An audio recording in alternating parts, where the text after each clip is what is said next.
چھ مردوں کے واقعات۔ الحمدللہ رب العالمین والصلاة والسلام علی خاتم النبیین، اما بعد فاعوذ باللہ من الشیطان الرجیم، بسم اللہ الرحمن الرحیم۔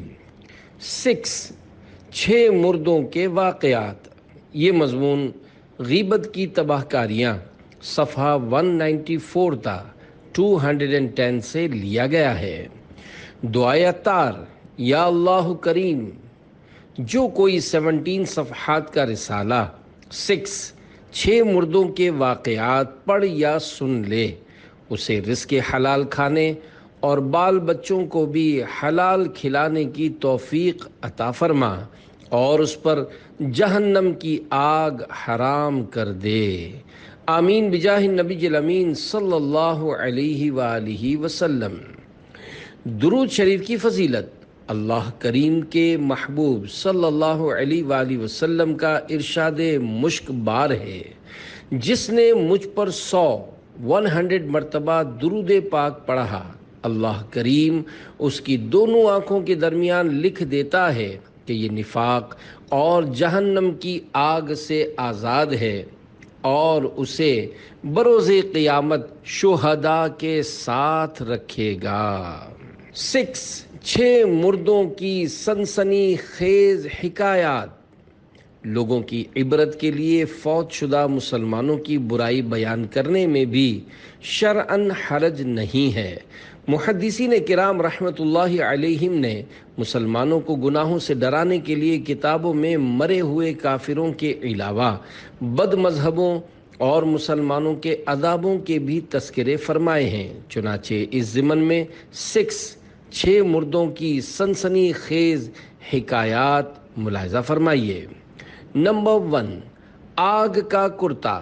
حضرت سیدنا ابو رافع رضی اللہ عنہ فرماتے ہیں، میں رسول اللہ صلی اللہ علیہ وآلہ وسلم کے ہمراہ بقیع میں گزرا تو آپ صلی اللہ علیہ وآلہ وسلم نے فرمایا اف اف، تو میں نے گمان کیا کہ شاید آپ صلی اللہ علیہ وآلہ وسلم میرا ارادہ فرماتے ہیں۔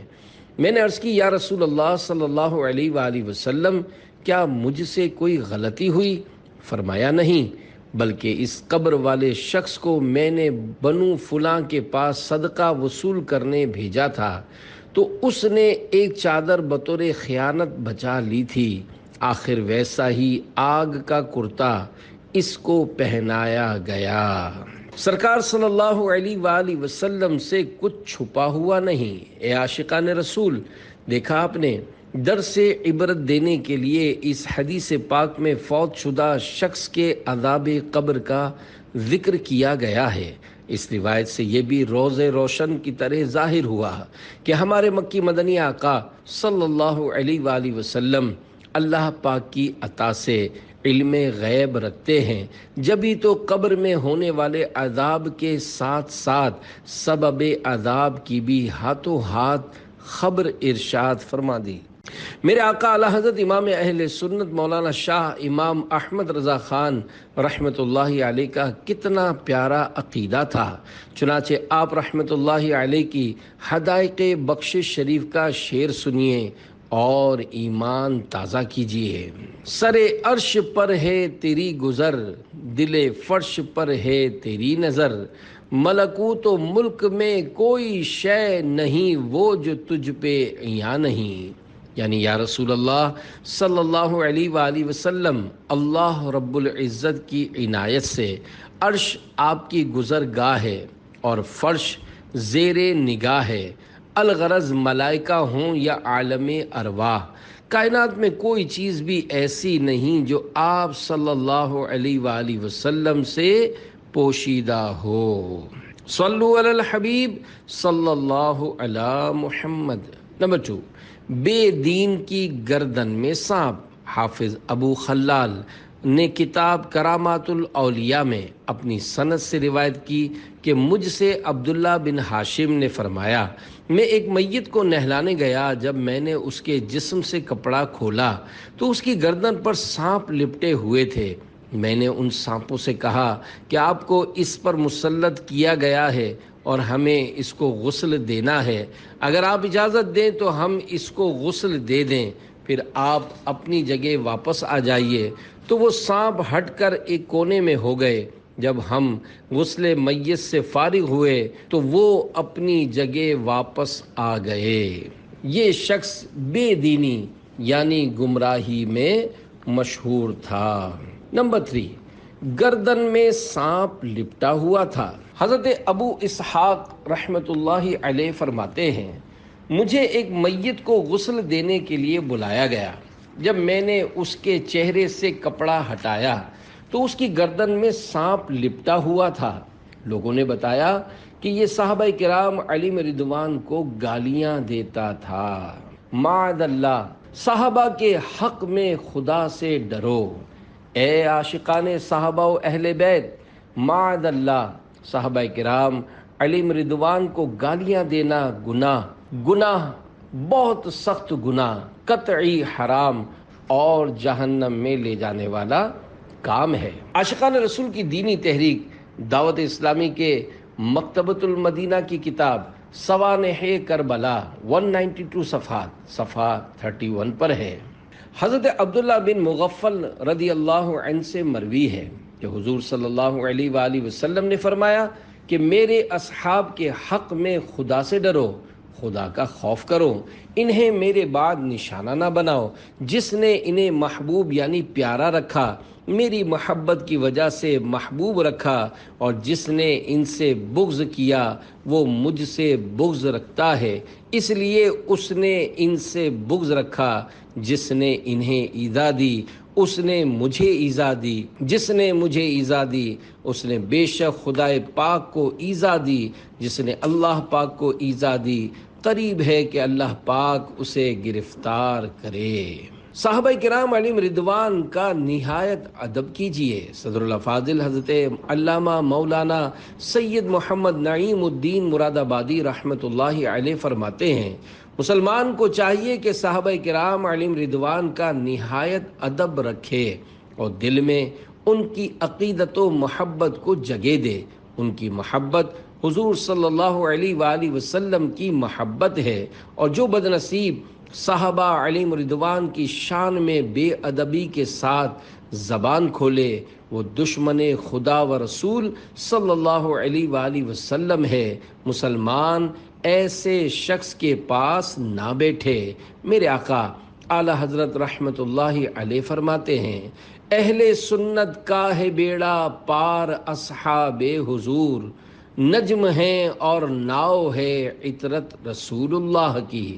یعنی اہل سنت کا بیڑا پار ہے، کیونکہ صحابہ کرام علیہ رضوان ان کے لیے ستاروں کی مانند، اور اہل بیت اطہار علیہ رضوان کشتی کی طرح ہیں۔ صلو علی الحبیب صلی اللہ علی محمد، توبوا الی اللہ استغفر اللہ، صلو علی الحبیب صلی اللہ علی محمد۔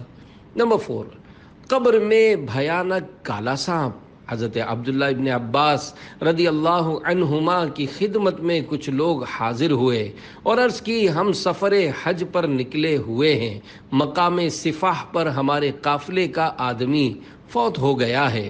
ہم نے اس کے لیے جب قبر کھودی تو ایک بہت بڑا کالا سانپ بیٹھا نظر آیا جس نے قبر کو بھر رکھا تھا۔ اسے چھوڑ کر دوسری قبر کھودی تو اس میں بھی وہی سانپ نظر آیا۔ آپ رضی اللہ عنہ کی خدمت میں اس گھمبیر مسئلے کے حل کی خاطر حاضر ہوئے ہیں۔ حضرت عبداللہ ابن عباس رضی اللہ عنہما نے فرمایا، یہ اس کی خیانت کی سزا ہے جس کا وہ مرتکب ہوا کرتا تھا۔ اور بیہقی کے الفاظ یہ ہیں، ذاک عملہ الذی کان یعمل، یعنی یہ اس کے عمل کی سزا ہے جو وہ کیا کرتا تھا۔ آپ حضرات اسے ان دونوں میں سے کسی ایک قبر میں دفن کر دیجئے۔ خدا کی قسم اگر اس دنیا کی ساری زمین بھی کھود ڈالیں گے تب بھی ہر جگہ یہی کچھ پائیں گے۔ بالآخر ہم نے اس کو سانپ بھری قبر میں دفنا دیا۔ واپس آ کر ہم نے اس کا سامان اس کے گھر والوں کو دے دیا اور اس کی بیوہ سے اس کے اعمال کے بارے میں سوال کیا تو اس نے بتایا یہ کھانا بیچتا تھا اور اس میں سے اپنے گھر والوں کے لیے کچھ نکال لیتا تھا، پھر کمی پوری کرنے کے لیے اس میں اتنی ہی ملاوٹ کر دیتا تھا۔ دھوکہ بازی جہنم سے ہے۔ اے عاشقان رسول، دیکھا آپ نے، ضرورتاً عبرت کے لیے مردے کی برائی بیان کرنا جائز تھا، جبھی تو حضرت عبداللہ ابن عباس رضی اللہ عنہما نے اس مرے ہوئے حاجی کی برائی بیان فرمائی۔ نیز جواز ہی کے سبب بلند پایا محدثین نے اس حکایت کو اپنی اپنی کتب میں نقل کیا۔ اس حکایت سے ملاوٹ والا مال دھوکے سے بیچنے کی تباہ کاری معلوم ہوئی۔ عاشقان رسول کی مدنی تحریک دعوت اسلامی کے مکتبۃ المدینہ کی کتاب بیانات عطاریہ حصہ اول 480 صفحات کے صفحہ 218 پر ہے۔ اللہ کے پیارے حبیب صلی اللہ علیہ وآلہ وسلم کا فرمان عبرت نشان ہے، جو ہمارے ساتھ دھوکہ بازی کرے وہ ہم میں سے نہیں، اور مکر اور دھوکہ بازی جہنم میں ہیں۔ ایک اور مقام پر سرکار نامدار صلی اللہ علیہ وآلہ وسلم نے فرمایا کہ 3 اشخاص داخل جنت نہ ہوں گے۔ نمبر 1 دھوکہ باز، نمبر 2 بخیل، نمبر 3 احسان جتانے والا۔ ملاوٹ والا مال بیچنے کا جائز طریقہ۔ یہاں وہ لوگ عبرت حاصل کریں جو ملاوٹ والا مال دھوکے سے بیچتے ہیں۔ اگر مرنے کے بعد پکڑ میں آ گئے تو کیا ہوگا؟ اگر مال ملاوٹ والا ہے اور گاہک کو ملاوٹ وغیرہ کی مقدار بتا دی یا ملاوٹ بالکل نمایاں نظر آ رہی ہے تو ایسا مال بیچنا جائز ہے، جبکہ اس میں سے کچھ چھپایا نہ گیا ہو۔ مثلا ملاوٹ کی مقدار بتائی مگر کم بتائی، جیسا کہ 50% ملاوٹ تھی اور 25% کہا، یا جتنی ملاوٹ اوپر سے نظر آ رہی ہو اس سے زیادہ نیچے ملاوٹ کر رکھی ہو اور وہ ظاہر نہ کرے تو ناجائز ہے۔ اسی طرح دھوکہ دینے کے لیے اوپر عمدہ پھل اور نیچے یا بیچ میں گلے سڑے پھل رکھنے والوں اور یوں ہی دوسری چیزوں میں دھوکہ بازی سے کام لینے والوں کو ان گناہوں سے بچنا چاہیے۔ دھوکہ بازی میں نحوست ہے بڑی، یاد رکھ اس کی سزا ہوگی کڑی۔ صلو علی الحبیب صلی اللہ علی محمد، توبو الی اللہ استغفر اللہ، صلو علی الحبیب صلی اللہ علی محمد۔ نمبر 5 پرندے نے قے کی تو اس میں سے انسان نکل پڑا۔ اسما ابا دانی کہتے ہیں، میں کسی جنگل میں گھوم رہا تھا کہ میں نے ایک گرجا دیکھا۔ گرجا میں ایک راہب کی خانقاہ تھی۔ اس کے اندر موجود راہب سے میں نے کہا کہ تم نے اس ویران مقام پر جو سب سے عجیب و غریب چیز دیکھی ہو وہ مجھے بتاؤ۔ تو اس نے بتایا، میں نے ایک روز یہاں شتر مرغ جیسا ایک دیو ہیکل سفید پرندہ دیکھا۔ اس نے اس پتھر پر بیٹھ کر قے کی، اس میں سے ایک انسانی سر نکل پڑا۔ وہ برابر قے کرتا رہا اور انسانی اعضاء نکلتے رہے اور بجلی کسی سرعت یعنی پھرتی کے ساتھ ایک دوسرے سے جڑتے رہے، یہاں تک کہ وہ مکمل آدمی بن گیا۔ اس آدمی نے جو ہی اٹھنے کی کوشش کی، اس دیو ہیکل پرندے نے اس کے ٹھونگ ماری اور اس کو ٹکڑے ٹکڑے کر دیا، پھر نگل گیا۔ کئی روز تک میں یہ خوفناک منظر دیکھتا رہا۔ میرا یقین خدا پاک کی قدرت پر بڑھ گیا کہ واقعی اللہ پاک مار کر جلانے یعنی زندہ کرنے پر قادر ہے۔ ایک دن میں اس دیو ہیکل پرندے کی طرف متوجہ ہوا اور اس سے دریافت کیا کہ اے پرندے، میں تجھے اس ذات کی قسم دے کر کہتا ہوں جس نے تجھ کو پیدا کیا کہ اب کی بار جب وہ انسان مکمل ہو جائے تو اس کو باقی رہنے دینا تاکہ میں اس سے اس کا عمل معلوم کر سکوں۔ تو اس پرندے نے فصیح عربی میں کہا، میرے رب کے لیے ہی بادشاہت اور بقا ہے اور ہر چیز فانی ہے اور وہی باقی ہے۔ میں اس کا ایک فرشتہ ہوں اور اس شخص پر مسلط کیا گیا ہوں تاکہ اس کے گناہ کی سزا دیتا رہوں۔ جب قے میں وہ انسان نکلا تو میں نے اس سے پوچھا، اے اپنے نفس پر ظلم کرنے والے انسان، تو کون ہے اور تیرا قصہ کیا ہے؟ اس نے جواب دیا، میں حضرت مولا کائنات علی المرتضیٰ شیر خدا کرم اللہ تعالی وجہہ الکریم کا قاتل عبد الرحمن ابن ملجم ہوں۔ جب میں مر چکا تو اللہ پاک کے سامنے میری روح حاضر ہوئی، اس نے میرا نامہ اعمال مجھ کو دیا جس میں میری پیدائش سے لے کر حضرت علی رضی اللہ عنہ کو شہید کرنے تک کی ہر نیکی اور بدی لکھی ہوئی تھی۔ پھر اللہ پاک نے اس فرشتے کو حکم دیا کہ وہ قیامت تک مجھے عذاب دے۔ یہ کہہ کر وہ چپ ہو گیا اور دیو ہیکل پرندے نے اس پر ٹھونگے ماری اور اس کو نگل گیا اور چلا گیا۔ ابن ملجم نے مولا علی رضی اللہ عنہ کو کیوں شہید کیا؟ اے عاشقان صحابہ و اہل بیت، دیکھا آپ نے مولا علی شیر خدا رضی اللہ عنہ کے قاتل کا جو کہ خارجی بد دین و گمراہ تھا کیسا دردناک انجام ہوا۔ وہ بدنصیب کیوں اتنا بڑا گناہ کرنے کے لیے آمادہ ہوا؟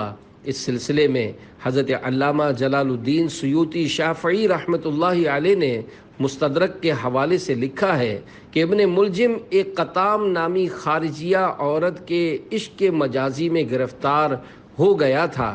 اس نے شادی کے لیے مہر میں 3000 درہم اور حضرت مولا علی رضی اللہ عنہ کے قتل کا مطالبہ رکھا تھا۔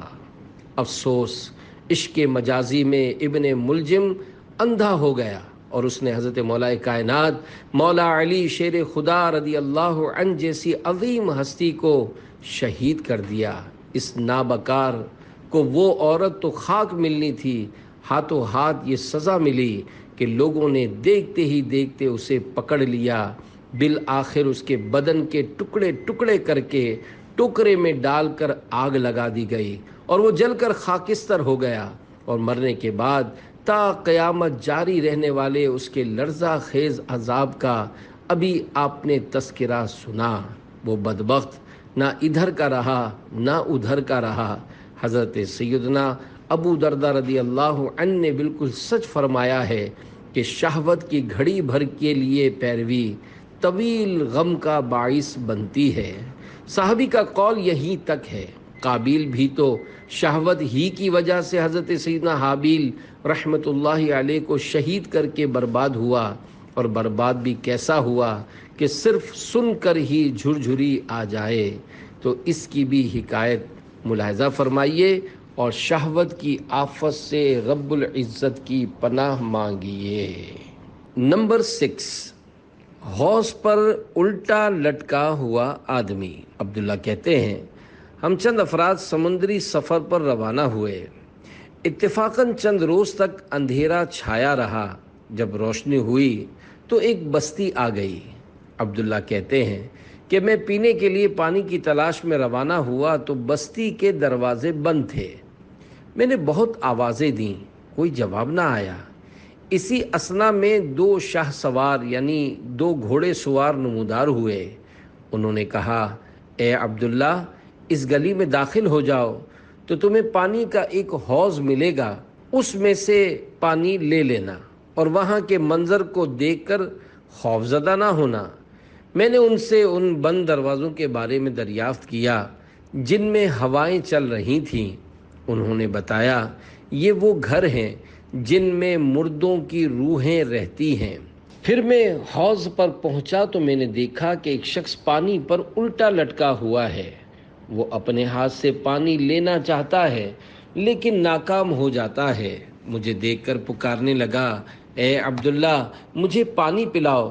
میں نے برتن لے کر ڈبویا تاکہ اسے پانی پلا سکوں، لیکن کسی نے میرا ہاتھ پکڑ لیا۔ میں نے اس لٹکے ہوئے آدمی سے کہا، اے بندہ خدا، تو نے دیکھ لیا کہ میں نے اپنی طرف سے کوشش کی کہ تجھے پانی پلاؤں، لیکن میرا ہاتھ پکڑا گیا۔ تو مجھے اپنا واقعہ بتا۔ اس نے کہا، میں حضرت آدم علیہ السلام کا لڑکا قابیل ہوں جس نے دنیا میں سب سے پہلا قتل کیا۔ قابیل کے سیاہ کارنامے۔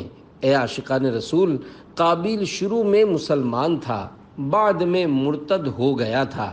اسی نے دنیا کا سب سے پہلا قتل کیا۔ اسے دنیا میں یہ سزائیں ملی کہ قتل کرتے ہی اس کا گورا رنگ سیاہی میں تبدیل ہو گیا، دل ایک دم سخت ہو گیا، اپنی بہن اقلیمہ کو عدن کی طرف لے کر بھاگ گیا۔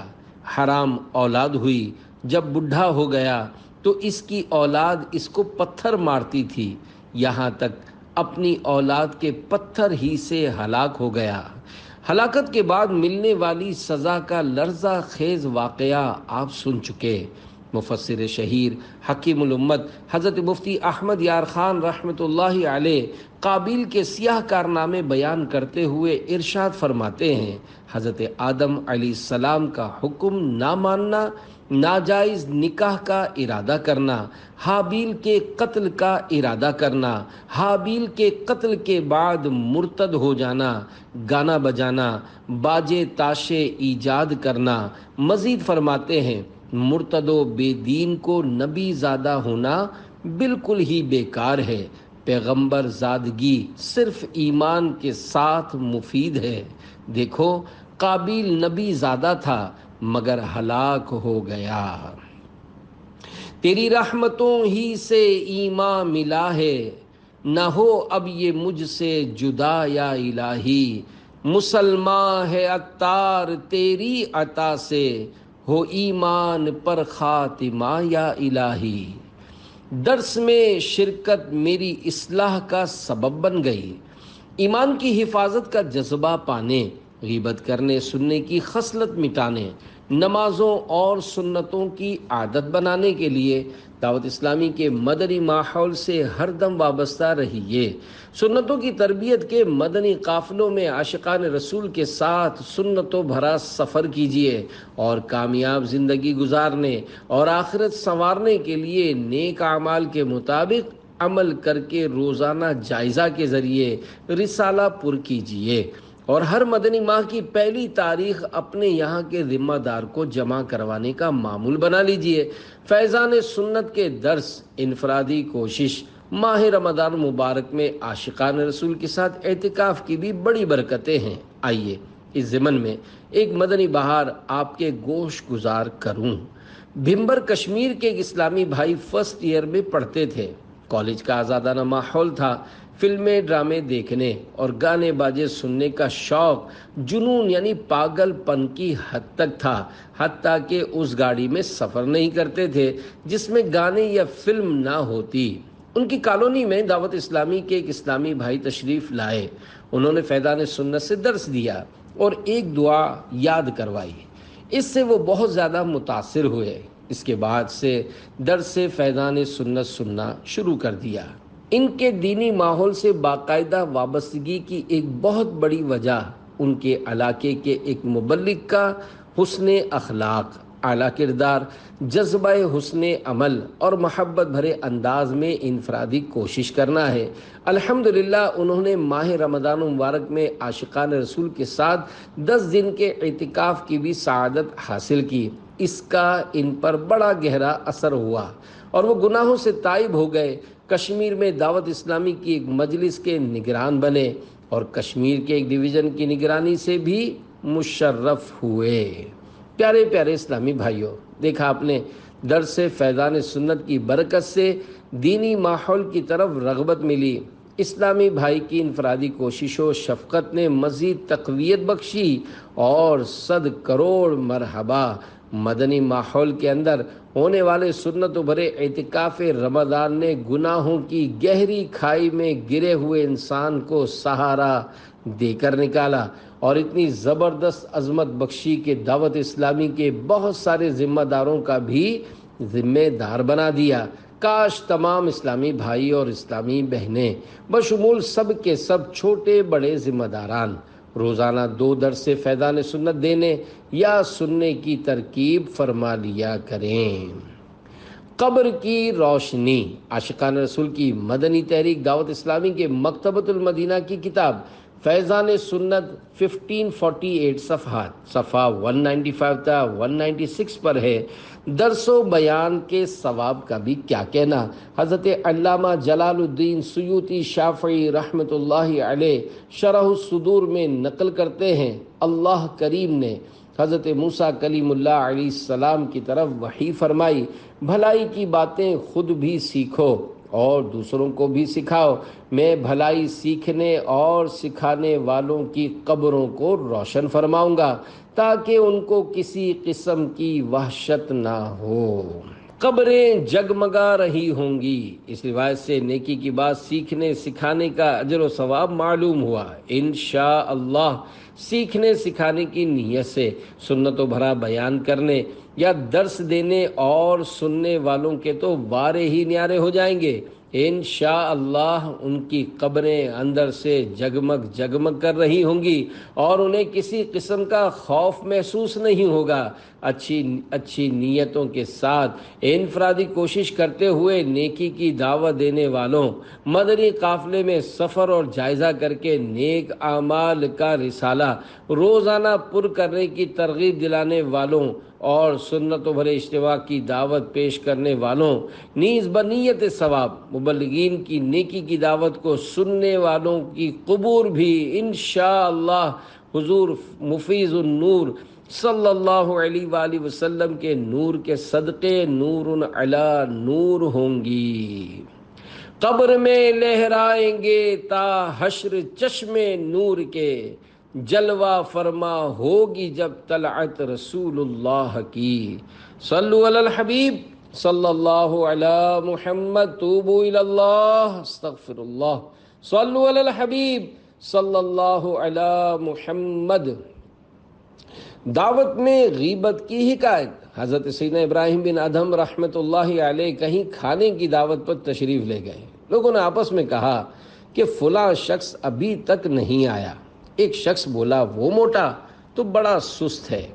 اس پر حضرت سیدنا ابراہیم بن ادھم رحمۃ اللہ علیہ اپنے آپ کو ملامت کرتے ہوئے فرمانے لگے، افسوس میرے پیٹ کی وجہ سے مجھ پر یہ آفت آئی ہے کہ میں ایک ایسی مجلس یعنی بیٹھک میں پہنچ گیا جہاں ایک مسلمان کی غیبت ہو رہی ہے۔ یہ کہہ کر وہاں سے واپس تشریف لے گئے اور اس صدمے سے 3 اور روایت دیگر 7 دن تک کھانا نہ کھایا۔ غیبت کرنا گناہ کبیرہ ہے کہ 19 حروف کی نسبت سے کسی کو سست وغیرہ کہنے کے متعلق 19 مثالیں۔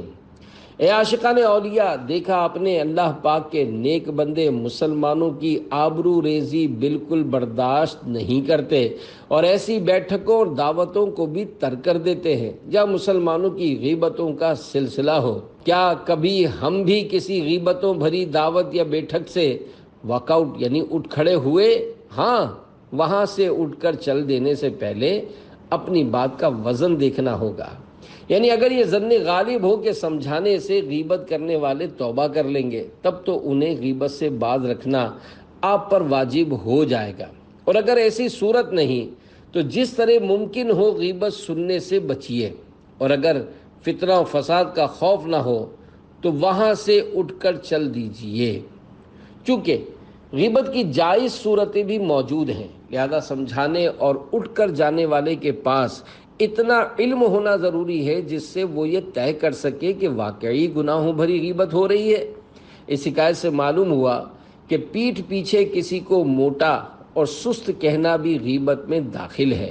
موٹا اور سست دونوں الگ الگ الفاظ ہیں، یعنی اگر کسی بھاری بھرکم آدمی کو پیچھے سے بلا اجازت شرعی موٹا کہا تب بھی غیبت ہے، اسی طرح بلا اجازت شرعی پیچھے سے کسی کو سست، کاہل، ناکارہ، ڈھیلا، کامچور، نکما، نکھٹو، گوار، جاہل، ان پڑھ، کم عقل، احمق، بے وقوف، نادان، پگلا، باولا، پاگل، دیر سے سمجھنے والا، موٹی عقل والا وغیرہ کہنا بھی غیبت ہے۔ میرے سر یہ عصیاں کا بار آہ مولا، بڑھا جاتا ہے دم بدم یا الہی۔ زمیں بوجھ سے میرے پھٹتی نہیں ہے، یہ تیرا ہی تو ہے کرم یا الہی۔ صلو علی الحبیب صلی اللہ علی محمد، توبوا الی اللہ استغفر اللہ، صلو علی الحبیب صلی اللہ علی محمد۔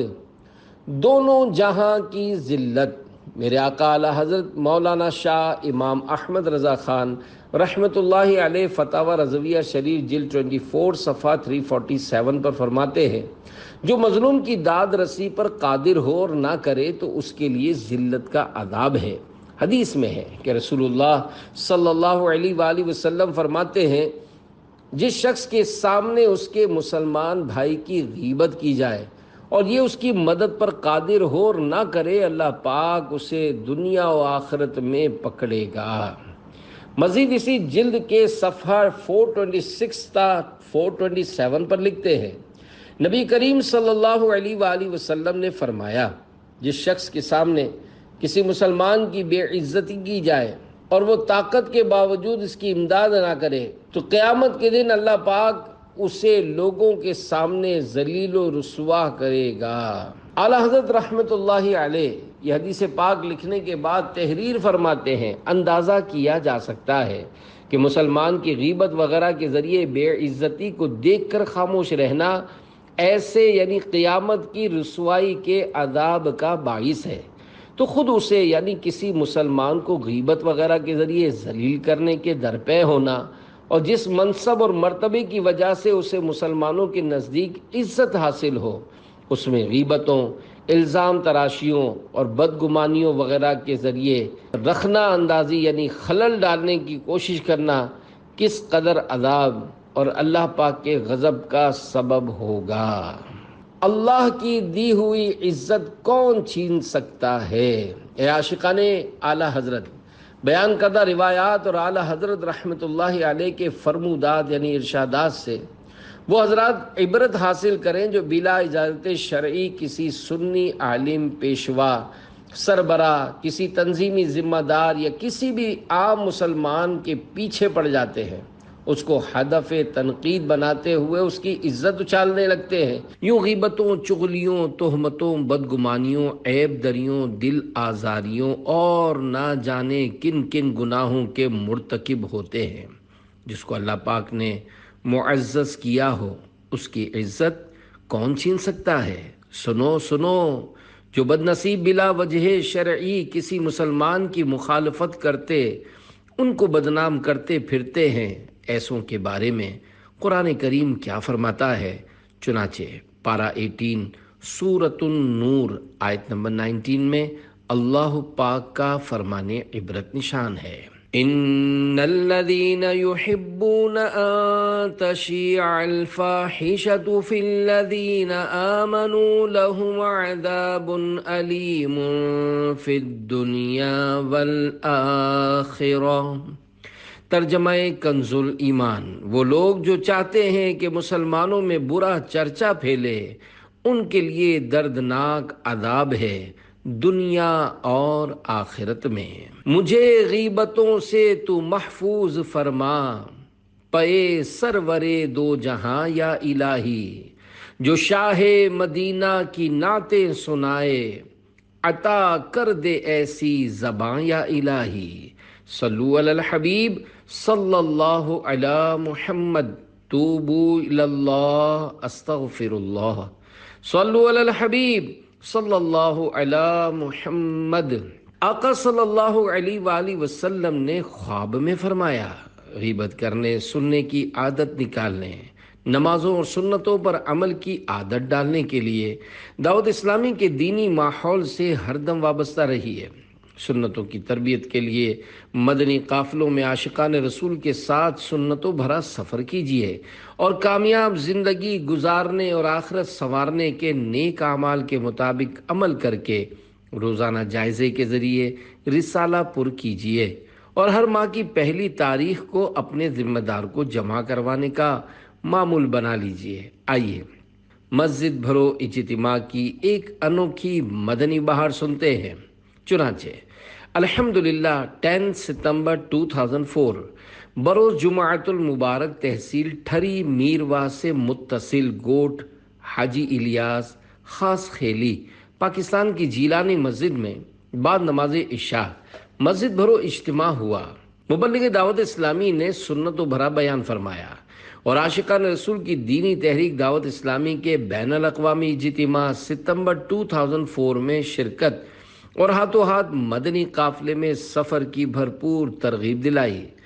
الحمدللہ 7 اسلامی بھائی 12 دن کے مدنی قافلے کے لیے ہاتھوں ہاتھ تیار ہو گئے۔ اسی رات اسی گاؤں کے خوش نصیب اسلامی بھائی جو کہ درود شریف پڑھتے پڑھتے سوئے تھے، ان کو سرکاری رسالت مآب صلی اللہ علیہ وآلہ وسلم کی خواب میں زیارت ہوئی۔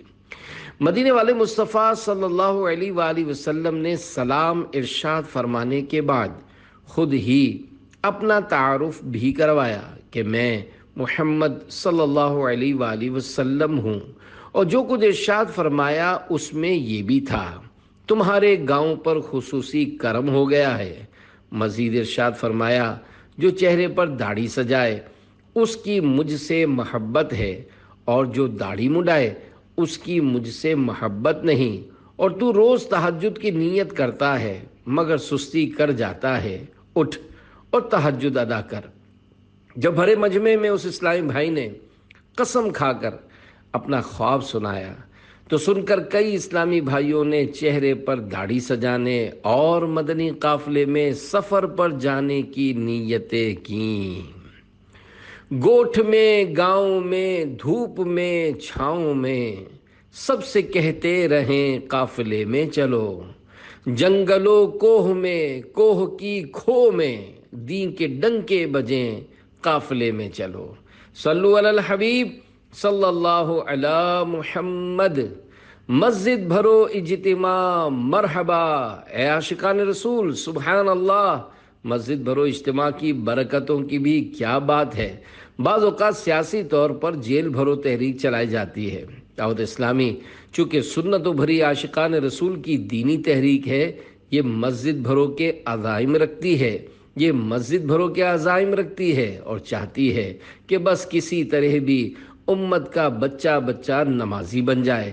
اس مدنی بہار کا اہم حصہ خواب میں محبوب رب العزت صلی اللہ علیہ وآلہ وسلم کی زیارت، اور یہ پیغام رسالت ہے، جو چہرے پر داڑھی سجائے اس کی مجھ سے محبت ہے، اور جو داڑھی مڈائے اس کی مجھ سے محبت نہیں۔ خواب کی اس بات کی تائید اس حدیث پاک سے ہوتی ہے جس میں یہ فرمان مصطفیٰ صلی اللہ علیہ وآلہ وسلم ہے، جو میری سنت اختیار کرے وہ میرا، اور جو میری سنت سے منہ پھیر لے وہ میرا نہیں۔